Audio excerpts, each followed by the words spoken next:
Alright guys, welcome back to the video. So we're carrying right along with the entryway table here. In the last video we got all of our components laid out and most of our pieces roughed out. I got the whole pile sitting there on the table, so it's been sitting there for a few days. So all of our pieces should hopefully have released any tension that was in them. And now we can actually start moving on to putting some pieces together. So in the building process, you have to think about it in separate stages. So stage 1, which is what we did in the first video, we had our big giant pieces of 8/4 stock that are 10 feet long. Obviously from those pieces you can't just make a table. So we have to break those big pieces down into more manageable bite-sized pieces that we can then use to build our different things. Now that we have pieces, we want to start making sub-assemblies. So again, we can't just take all of our pieces and slap them all together and get a table out of it. We need to work area by area until we have this whole structure come together. And the first part of the structure that I find the easiest to put together is always going to be your sides. So the goal for today is I want to get most of our structure done. Now obviously we can't do that because we still haven't even made our bottom shelf, which is kind of a key component of the main structure. So I want to get all of our side structure done as well as the long structures that are going to go and create kind of our cabinet drawer section in the top. We'll worry about the bottom shelf later on. So before we jump into the project, I just want to let you guys know I recently launched a Patreon page where you can show your support for the channel by joining one of the monthly paid tiers. If you go with the middle tier, you get some early access to the condensed version of my project videos, which I know are you guys' favorites. If you go with the top tier, you get to be part of a monthly design session that I'm going to be doing on the first Saturday of every single month. Also with that top tier, you get free access to all of my digital plans and sketcher files, including the files for this project. But anyways, guys, I'd really appreciate it if you could take the time to go check out that page. Anyway, let's get back into the video.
We now have all of our components fully milled up. All we need to do now is do all of our joinery. So on our legs, we need to cut our mortise and tenons and our half-blind dovetails for our two top structures here. On our side pieces, we need to cut a couple mortises in there for our vertical dividers. But all of this is going to be super easy to just kind of smash out. Because once we get the mortise all set up, we can smash out all of our mortises. Then we can go over to the table saw, get the dado stack set up, smash out all of our tenons all in one go. And it's going to be super quick and easy. The only tricky part is going to be our half-blind dovetails. Now, the reason I'm using a half-blind dovetail here is because I've been really stupid in the past, and on the top of the legs, I've always gone through and done like a horizontal tenon, and this always ends up breaking out the end grain. It's just a really dumb way to do it, and the proper joint to use there is a half-blind dovetail. So that's exactly what we're going to be doing on here, but that's going to be the very last thing we do because I want to make sure that these dovetails I'm cutting on the top are going to match the tenons I'm going to be cutting on the other long stretcher pieces here.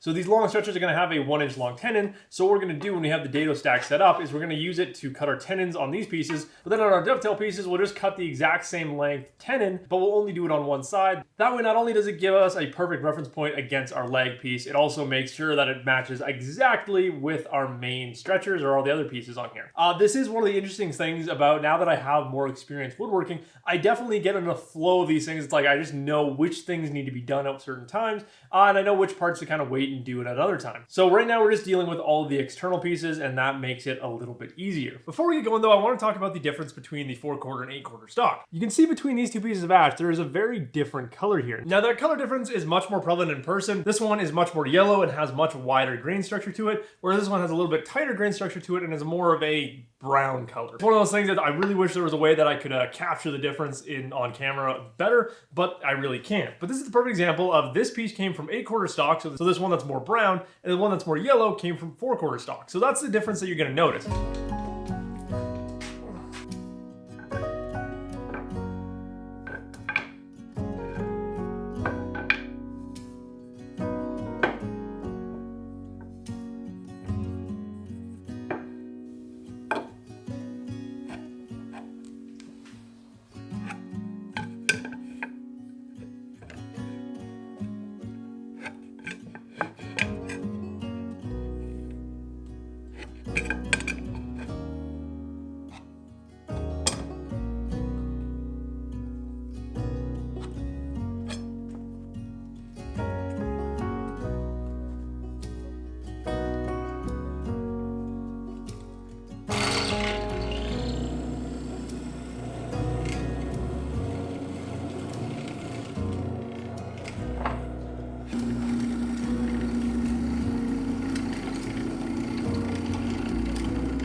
So we've got most of the frame together. I decided I'm not going to do the half-blind dovetails today just because I'm out of time in the shop and I don't feel like rushing through those. I feel like that's going to be somewhat challenging, but also kind of just a fun thing to do because it means we're going to do some hand-cut joinery on here. The only big thing we have to do to make this frame actually line up nicely, on these long stretches here and then on the ones that line up with them on the side, we just have to cut a miter onto the ends of the tenon so that both can fit all the way into the mortises because their mortises do line up perfectly. And yeah, we just have to, it's very easy, just kind of miter on the end of the tenon and they line up just fine. Other than that, it's pretty cool to see this much progress done in in one day. We have the whole structure of this thing together. Then the next day that we're working this, we can start adding in some details, finishing up this stuff, getting ready to do a lot of our internal work. And like I said at the beginning of this project, this is not meant to be a big thing. As you can see, it's up on my workbench now. It's only going to be 30 inches tall when it's done and then 5 feet long. So it's not meant to be like a big statement piece. It's just meant to be a nice subtle piece of furniture that's sitting by your front door kind of thing. But that's going to do it for this video, guys. So as always, I do hope you enjoyed it, and I will see you in the next one.